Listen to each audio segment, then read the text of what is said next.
मैं तुम्हारा साथ देने आई हूँ, कोई आने वाला है। तुम्हारी जिंदगी में इससे अनदेखा मत करना मेरे प्रिया। मैं आज तुमसे बहुत प्रसन्न हूँ। तुमने कुछ ऐसे कार्य किए हैं जिनसे मेरा दिल बहुत प्रसन्न हुआ। मैंने तुमसे कुछ खास बातें छुपाई हैं, और वह इसलिए क्योंकि वह समय सही नहीं था।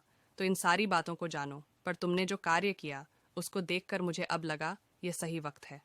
अब मैं तुम्हें वह बातें बता डन तुम्हारे लिए। वह बातें जानने का समय अब ए चुका है। तुमने ऐसे कार्य किए हैं जिससे मैं बहुत प्रसन्न हुई हूँ। इसी कारण मैं तुम्हें वह बात बताने आई हूँ। जिस तरह तुम्हारी जननी तुमसे कुछ नहीं छपाती, तुम्हारी जननी तुमसे कुछ नहीं मांगूंगी, उसी तरह मैं भी तुमसे कुछ नहीं छुपाऊंगी।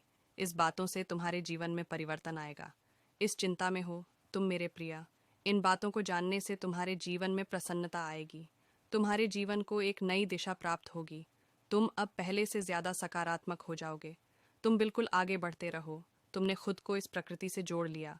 तुम खुद को इस प्रकृति से जुड़ा हुआ मानते हो, और यही बात तुम्हारे जीवन को आगे बढ़ाएगी, तुम्हें सफलता की ओर ले जाएगी। जो मनुष्य खुद को इस प्रकृति से जुड़ा मांगता है, जो खुद को इस प्रकृति से जुड़ा समझता है, उसके जीवन में सब कुछ अच्छा ही होता है। बहुत जल्दी ही तुम्हारी एक ऐसी व्यक्ति से मुलाकात होने वाली स्थिति में तुम्हारी सहायता करेगा। मैं इससे उभरेगा।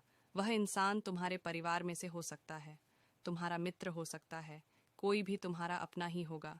क्योंकि मेरे प्रिया, तुम भी तो सब कम भला ही सोचते हो, सबके साथ अच्छा ही करते हो, तो तुम्हारे साथ इतना बुरा कैसे हो सकता है।